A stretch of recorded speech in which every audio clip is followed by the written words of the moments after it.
Hello friends and welcome to SS classes. तो हमारी science series चल रही है कॉम्पिटिटिव एग्ज़ाम्स के लिए। Okay, I am Shubham and ये हमारा पार्ट चल रहा था कोलिजन एंड फ्रिक्शन। तो इसका हम नेक्स्ट पार्ट डिस्कस करेंगे, क्या होता है types of friction and collision discussion हो गया था एंड इस पे देखते हैं सेंट्रीफ्यूगल फोर्सेस वगैरह। तो देखते हैं क्या है। यदि आपको क्लास अच्छी लगती है तो आप लाइक शेयर एंड सब्सक्राइब करें इस चैनल को। ओके, और जो भी डाउट्स हों वो आप कमेंट बॉक्स पे कमेंट कर सकते हैं, वो डाउट हम क्लियर करेंगे आपके। ओके, नेक्स्ट मूव करते हैं। तो हमारा क्या था, टाइप्स ऑफ फ्रिक्शन। तो देखते हैं टाइप्स ऑफ फ्रिक्शन क्या होता है। हमने डिस्कस किया था स्टैटिक फ्रिक्शनल फोर्स क्या होता है एंड काइनेटिक फ्रिक्शनल फोर्स क्या होता है। तो स्टैटिक फ्रिक्शनल फोर्स की बात करते हैं। When there is no relative motion between the contact surface, frictional force is called static frictional force. It is self-adjusting force. It adjusts its value according to requirement. Okay, तो हमने इसको discuss किया था क्या होता है static frictional force.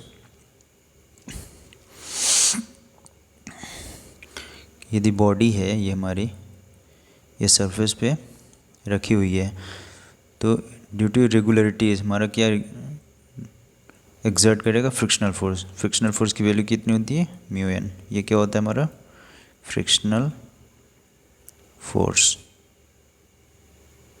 Okay, N क्या होता है हमारा normal reaction, normal reaction. Okay, ये हमारा नॉर्मल होता है और ये हमारा जो डाउनवर्ड होता है M G. M is the mass of the body और ऑब्जेक्ट। ओके, यदि हम इस पर कोई फोर्स लगाते हैं तो उसके अपोज में क्या हमारा लगेगा फ्रिक्शनल फोर्स। तो ओके, तो वो लिमिटिंग वैल्यू जिसके जस्ट आफ्टर बाद क्या होता है, जिसके यदि हम कोई भी एक्स्ट्रा फोर्स लगाते हैं तो बॉडी हमारी क्या होगी, मूव करना स्टार्ट कर देगी। तो वो पॉइंट हमारा होता है लिमिटिंग पॉइंट, और उस टाइम पे जो फोर्स हमारा एक्सर्ट कर रहा होता है उसी को हम बोलते हैं limiting force, limiting frictional force. Okay, वो मैक्सिमम स्टैटिक फ्रिक्शन होता है ये। ओके, देखते हैं काइनेटिक फ्रिक्शनल फोर्स को। Once relative motion starts between the surface in contact, the frictional force is called as a kinetic frictional force. Okay, यदि motion हमारा body start कर दी है, यदि हमारी बॉडी मोशन में है, हमारी बॉडी ने मोशन करने स्टार्ट कर दिया है, तो उस टाइम पे जो हमारा फोर्स लगे रहा होगा इस बॉडी पे अपोजिट डायरेक्शन में, वो हमारा म्यू के, इसको हम म्यू के से रिप्रेजेंट करते हैं। तो हमारा क्या होगा काइनेटिक फ्रिक्शनल फोर्स। तो काइनेटिक फ्रिक्शनल फोर्स यहाँ पे होगा हमारा जब बॉडी हमारी मोशन कंडीशन पे होगी। इसको भी हमने डिस्कस कर लिया था, फिर हम इसको बता रहे हैं इसको, तो इसको ध्यान रखें। ओके, और लिमिटिंग फ्रिक्शनल फोर्स की, लिमिटिंग फ्रिक्शन फोर्स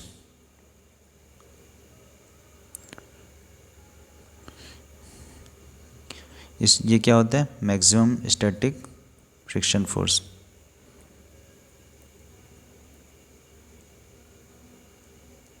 ओके, और जो हमारा स्टैटिक फ्रिक्शन होता है, स्टैटिक फ्रिक्शन जो होता है वो हमारा क्या होता है ग्रेटर देन होता है काइनेटिक फ्रिक्शन से। ओके,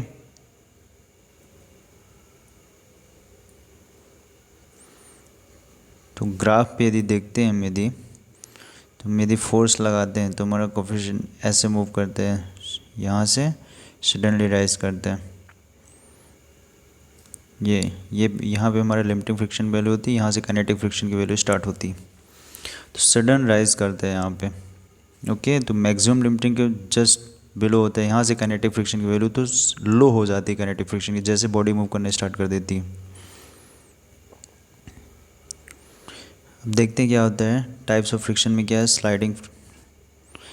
हमारा देखते हैं स्लाइडिंग फ्रिक्शन क्या होता है। When one body slides over the surface of another body, the resistance to its motion is called the sliding friction. Same thing ये जो हमने डिस्कस किया है अभी, it is always more than the rolling friction. Rolling friction यहाँ पे क्या होता है, when one body rolls over the surface of another body the resistance to its motion is termed as rolling friction. Friction in this case is very small. तो rolling friction हमारा क्या होता है, वेरी स्मॉल होता है। यहाँ पे ये कंडीशन लिखी है mu r is less than mu k is less than mu s, मतलब ये स्टैटिक फ्रिक्शन की वैल्यू क्या होती है, सबसे ज़्यादा होती है काइनेटिक फ्रिक्शन से। काइनेटिक फ्रिक्शन की वैल्यू किससे होती है, रोलिंग फ्रिक्शन से ज़्यादा होती है। ओके, ये चीज़ है। नेक्स्ट देखते हैं क्या है। नेक्स्ट पार्ट में यदि देखें हम एक चीज़ और डिस्कस करते हैं, हम रिजिड बॉडी के बारे में बात करते हैं। रिजिड बॉडी क्या होता है, रिजिड बॉडी। ओके, यदि हम रिजिड बॉडी की बात करें तो ये हमारा सिंपली कोई, यदि हम बॉडी लेते हैं तो रिजिड बॉडी की बात करें तो रिजिड बॉडी की डेफिनेशन क्या होती है, यदि हम देखें तो रिजिड बॉडी में नंबर ऑफ मॉलिक्यूल्स हैं। तो हम सपोज दो मॉलिक्यूल्स के यदि यहाँ पे फोकस करें तो क्या है, यदि इन दोनों सिंपली यदि बॉडी कोई भी मोशन करती है, यदि इलास्टिक बॉडी होती है तो इलास्टिक बॉडी से आप क्या समझते हैं, इलास्टिक बॉडी यदि होती है तो डिफॉर्म तभी, यदि मॉलिक्यूल्स ये मॉलिक्यूल्स इन दोनों के बीच की डिस्टेंस यदि बढ़ती है तभी तो बॉडी डिफॉर्म करेगी। ओके, तो यहाँ पे क्या होता है, रिजिड बॉडी की सिंपली डिफिनेशन होती है कि जब भी दो मॉलिक्यूल के बीच में कोई भी रिलेटिव मोशन ना हो, यदि दो मॉलिक्यूल्स में यदि किसी भी बॉडी में उनके जो मॉलिक्यूल्स हैं उनके बीच में कोई भी रिलेटिव मोशन नहीं होता है तो उसको हम बोलते हैं रिजिड बॉडी। ये इसकी डिफिनेशन होती है सिंपली। जैसी भी यदि इलास्टिक बॉडी है सपोज, अब इसको यदि हम डिफॉर्म करना चाहें तो कैसे डिफॉर्म होगी, ये तो हमारा जो इनिशियल मॉलिक्यूल यहाँ पे था तो अब उस मॉलिक्यूल की डिस्टेंस कहाँ पे हो गई है, अब वो मॉलिक्यूल यहाँ पे मूव कर गया तभी तो ये बॉडी डिफॉर्म हुई है। ओके, तो डिफॉर्म रिजिड बॉडी की डिफिनेशन क्या होती है,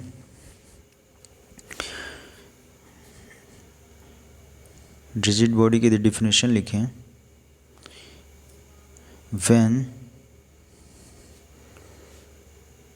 when in the body no relative motion between the molecules of the body, then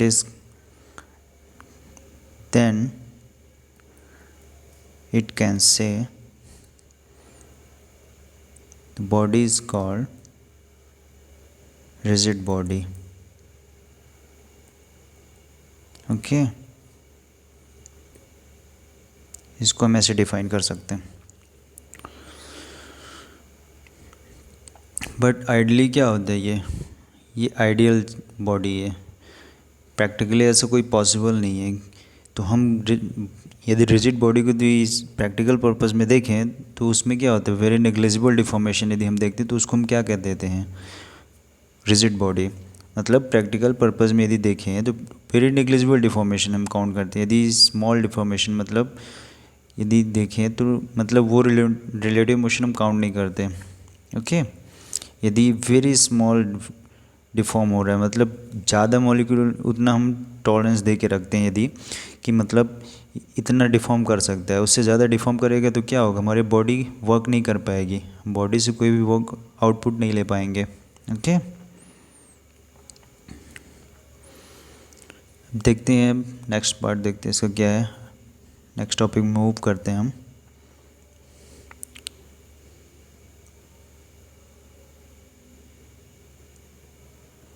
energy पे आते हैं हम। क्या होता है energy, energy is defined as the capacity to do work. मतलब यदि हम एनर्जी की डिफिनेशन देखें तो एनर्जी वो है जिससे हम कुछ भी वर्क आउटपुट ले सकते हैं। Okay, the SI unit of energy is the joule. तो ये पूछता है इसकी एसआई यूनिट डायरेक्टली एग्ज़ाम में तो कंफ्यूज्ड हो जाते हैं, वाट लगा के आते हैं हम एग्ज़ाम में।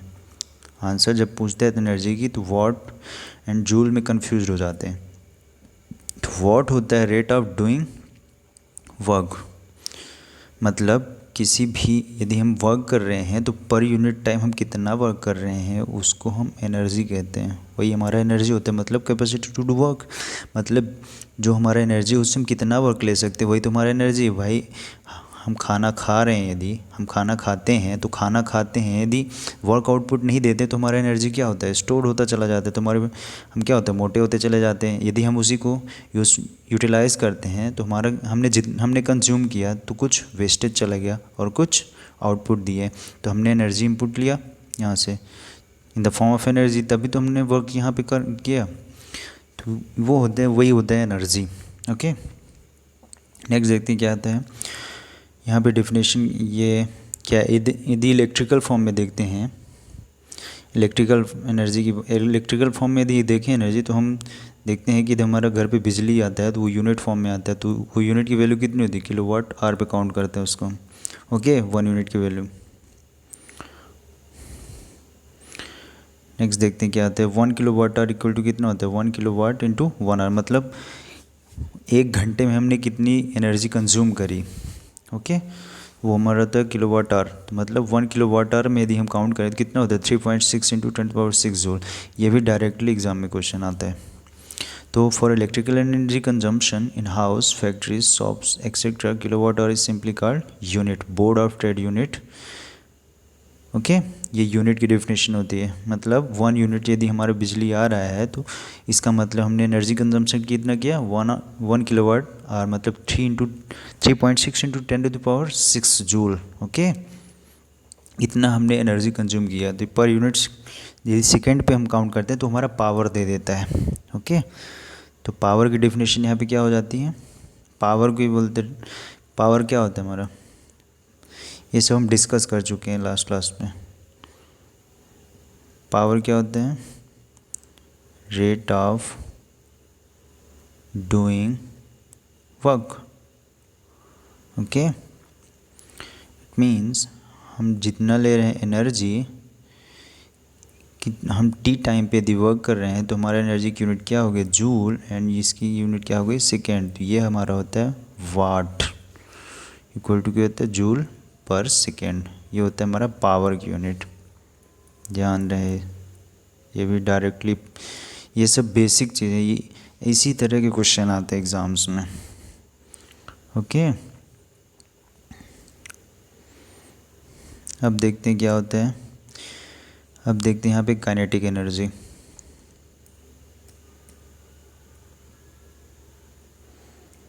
यहाँ पे देखिए, यदि हम काइनेटिक एनर्जी देखते हैं क्या होता है, kinetic energy possessed by a body by virtue of its state of motion is called kinetic energy. Kinetic energy is always positive and is a scalar quantity. Okay, यहाँ पे देखते हैं काइनेटिक एनर्जी की डिफिनेशन क्या होती है, 1/2 mv²। अब देखते हैं यहाँ पे हम मैथमेटिकली इसको देखें क्या होता है ये।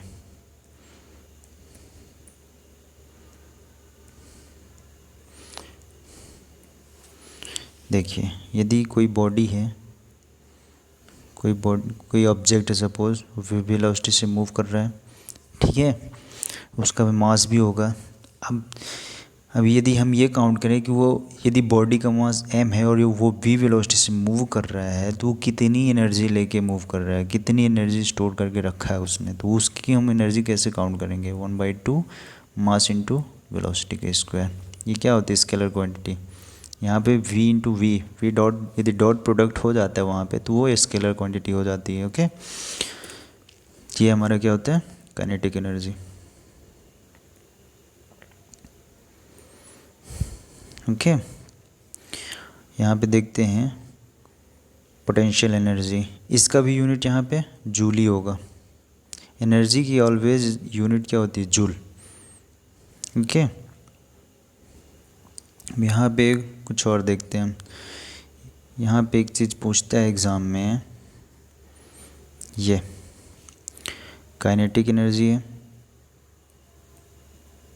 काइनेटिक एनर्जी, इसको हम कैसे लिख सकते हैं, 1/2 mv²। ओके, अब हम जानते हैं कि मोमेंटम क्या होता है, मोमेंटम क्या होता है, m into V, mass into velocity. ये क्या होता है vector quantity, but dot product हो जाते हैं यहाँ पे v इंटू वी, इसकी वजह से क्या होता है v स्क्वायर हमें स्केलर मिलता है, तो यहाँ से काइनेटिक एनर्जी क्या होता है स्केलर क्वांटिटी। मोमेंटम क्या होता है m मास इंटू वेलोसिटी। ओके, तो अब यहाँ से यदि हम काइनेटिक एनर्जी को लिखें तो कितना होता है 1/2 mv into v. Okay, m v हमारा क्या है p डॉट v/2। ओके, अब यहाँ पे यदि हम इसको ऐसे भी लिख सकते हैं, यदि 1/2 यदि हम देखें यहाँ पे एम वी स्क्वायर लिखा है, तो यदि हम m से मल्टीप्लाई कर दें और डिवाइड कर दें तो क्या होगा, m से डिवाइड कर दें एंड मल्टीप्लाई कर दें तो यहाँ पे हमें क्या वैल्यू मिलेगी, यहाँ पे हमें मिलेगा 1/2 mv को square whole square divided by m। तो यहाँ से हमें क्या मिलेगा 1/2 p square divided by m। तो हम काइनेटिक एनर्जी को कैसे लिखते हैं p²/2m। ये भी डायरेक्टली एग्ज़ाम में क्वेश्चन आता है, बेसिक क्वेश्चन ही आते हैं एग्ज़ाम्स में, तो ये भी हमारा डायरेक्टली पूछा जाता है। तो काइनेटिक एनर्जी को हम ऐसे भी लिख सकते हैं, इस पर बेसिक न्यूमेरिकल्स आते हैं, कंफ्यूज नहीं होना है, ठीक है। नेक्स्ट देखते हैं क्या है।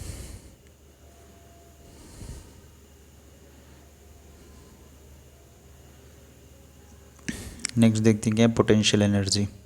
तो पोटेंशियल एनर्जी को हम कैसे डिफाइन करेंगे, potential energy is energy due to position, ठीक है ना। इसको समझाते हैं क्या होता है, पोजीशन की वजह से पोटेंशियल एनर्जी कैसे चेंज होती है। If a body is in the position such that if it were released it would begin to move, it has potential energy. For example, energy of water tank on the roof, energy of a small string in ball pen। Okay, यहाँ पे देखते हैं हम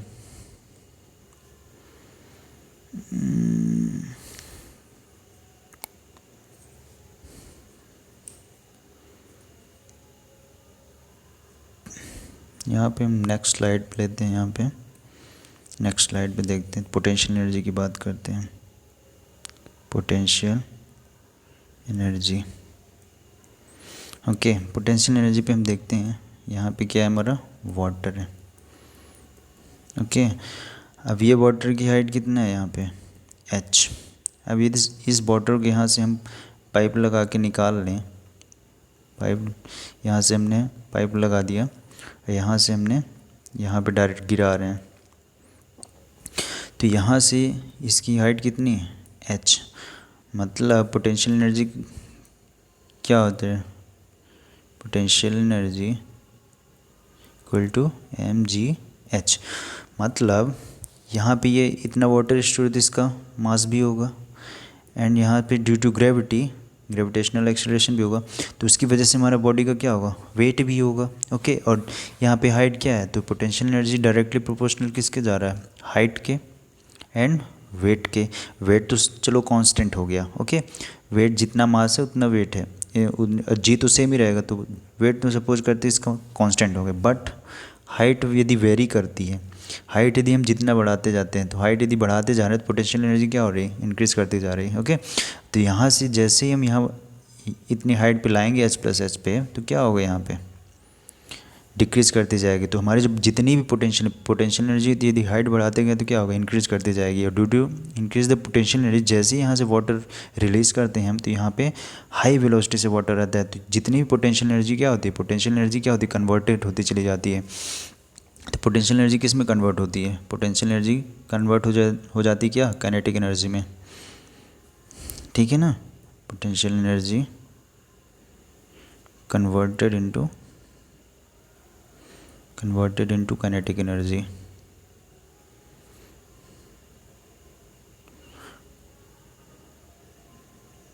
after releasing water from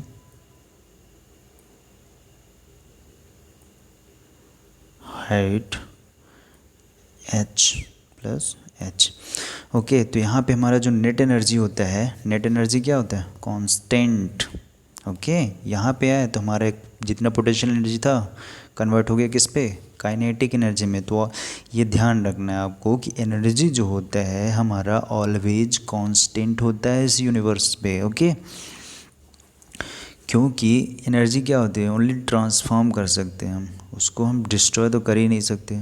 okay, आप ही सोचिए यदि हम इस कंट्री पे हैं तो हमने किसी से 100 रुपये लिया तो यदि 10 करके डिस्ट्रीब्यूट होगा तो ओवरऑल मनी तो हमारा कांस्टेंट है। ओके, इस तरीके से आप समझ सकते हैं।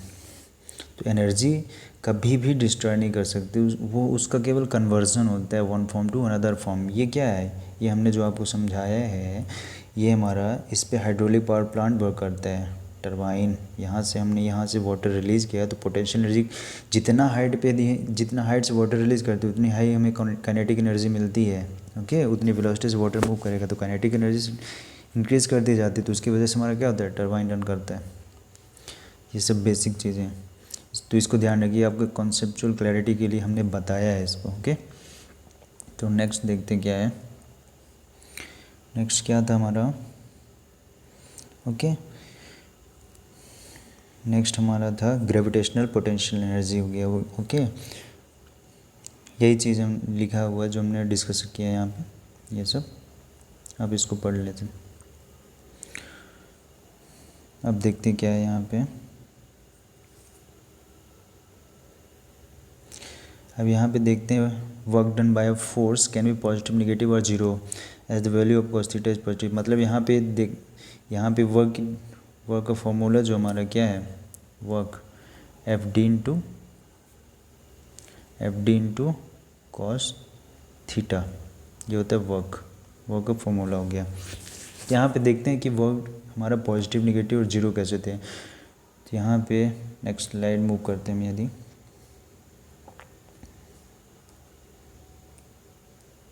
यहाँ पे देखते हैं वर्क की डेफिनेशन क्या हो गई। वर्क क्या है, वर्क भी तो हम ले रहे हैं तो वो भी एनर्जी के फॉर्म में ले रहे हैं, तो ये भी हमारा क्या है, जूल यूनिट हो गया इसका। तो देखते हैं इसके फॉर्मूला क्या होता है, F D cos theta. Okay, अब देखते हैं, ये तो हमारा फिजिक्स के पॉइंट ऑफ व्यू से हो गया, इसको यदि हम फिजिक्स पॉइंट ऑफ व्यू से देखें, डिस्कस करते हैं इसको क्या होता है। तो मतलब कहने का मतलब यदि कॉस थीटा की वैल्यू क्या हो गई, कॉस थीटा की वैल्यू यदि हमारी जीरो हो गई है, मतलब 90 डिग्री पे, मतलब ऐसा कुछ, ये हमने फोर्स लगाया यहाँ से कॉस थीटा बाई एक्सिस पे लाई कर रहे हैं, तो वहाँ पे हमारा क्या हो गया, वर्क कितना होगा, एफ डी इंटू ज़ीरो, मतलब नो वर्क। ओके, और यदि थीटा की वैल्यू कितनी रख देते हैं, ज़ीरो, मतलब इसी डायरेक्शन पे, मतलब कहने का हमारा मतलब ये है कि यदि फोर्स इस डायरेक्शन में लग रहा है तो यहाँ से हमारा बॉडी डिस्प्लेस कर गया डी डिस्टेंस से।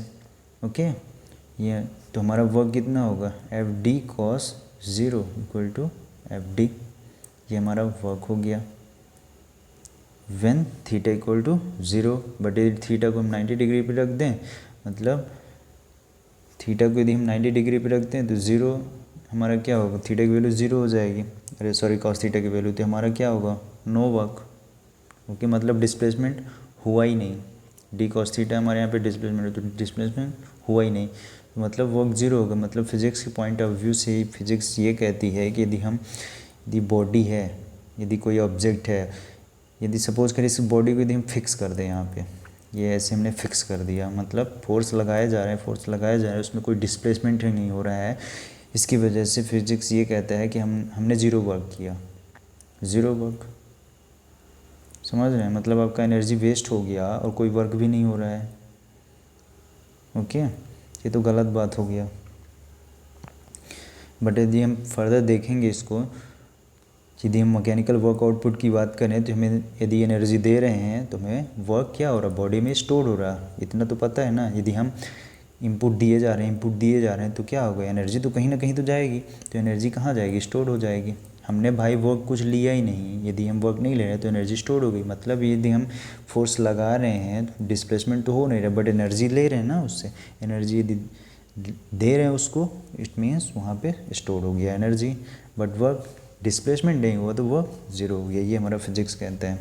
यदि थीटा यदि निगेटिव कर दे तो निगेटिव वर्क, मतलब उस कंडीशन पे हमारा वर्क होगा। निगेटिव वर्क है मतलब हम बॉडी पे वर्क कर रहे हैं, ये है कहने का मतलब। अब पॉजिटिव वर्क में बॉडी से वर्क ले रहे हैं, वो हमारा क्या हो जाएगा वहाँ पे पॉजिटिव डिस्प्ले पॉजिटिव वर्क हो जाएगा हमारा। ये है पॉजिटिव निगेटिव वर्क का कॉन्सेप्ट। देखिए ये चीज़ लिखा हुआ है यहाँ पे। अब positive when a horse pull a cart, the applied force and the displacement are in the same direction, so work done by the horse is positive. But zero work condition क्या होती है, यदि कुली है लगेज सर पे रख के जा रहे हैं, moving on horizontal platform doesn't work, मतलब कोई भी वर्क नहीं हो रहा है। Since the direction of the force is vertically up and displacement horizontal, that is angle theta between them is 90 degree, even though he may feel physically tired, मतलब वो थक तो जा रहा है लेकिन वर्क, हमारे कहने का मतलब वर्क वहाँ पे नहीं हो रहा है। ठीक है ना, मतलब कहने का कि उसने तो फोर्स लगाया जा रहा है परपेंडिकुलर डायरेक्शन में, मतलब वो यदि ये ह्यूमन है, कहने का मतलब ये है, तो मतलब ये चलते जा रहा है हॉरिजॉन्टल डायरेक्शन में, बट फोर्स कहाँ लग रहा है परपेंडिकुलर डायरेक्शन में, यहाँ से 90 डिग्री पे, तो हमारे कहने का मतलब वर्क जीरो हो रहा है उसके कहने का मतलब। बट ऐसा तो है नहीं, इसने कुछ भी वेट लेके जा रहा है तो वर्क तो कर ही रहा है, ये होता है। इसको हम डिस्कस कर चुके हैं, ओके, इसको ध्यान रखें।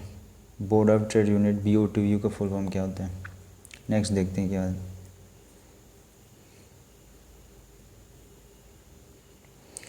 और इसमें कुछ रह गया था कॉन्सेप्ट, ये इसकी हम बात कर लेते हैं, ये भी एक इम्पॉर्टेंट कॉन्सेप्ट है। क्या है force. A force is that physical quantity which tries to change or changes the state or rest of uniform motion। इसको हम डिस्कस कर चुके हैं क्लास में। नेक्स्ट देखते क्या होता है, ये क्या होता है unit of force. The SI unit of force in newton, मतलब SI यूनिट फोर्स की क्या हो गई न्यूटन हो गई। न्यूटन को यदि हम कन्वर्ट करते हैं तो 1 न्यूटन की वैल्यू कितनी होती है, 1 न्यूटन की वैल्यू होती है 10⁵ डाइन क्या होती है CGS यूनिट। ओके, ये कैसे आता है देखते हैं। तो 1 न्यूटन की यदि वैल्यू देखते हैं तो 1 न्यूटन कितना होता है किलोग्राम मीटर पर सेकेंड स्क्वायर। यदि हम CGS की बात करें तो CGS कितनी यूनिट क्या होती है, CGS की यूनिट ग्राम सेंटीमीटर पर सेकेंड स्क्वायर। CGS में भी टाइम की यूनिट क्या होती है सेकेंड।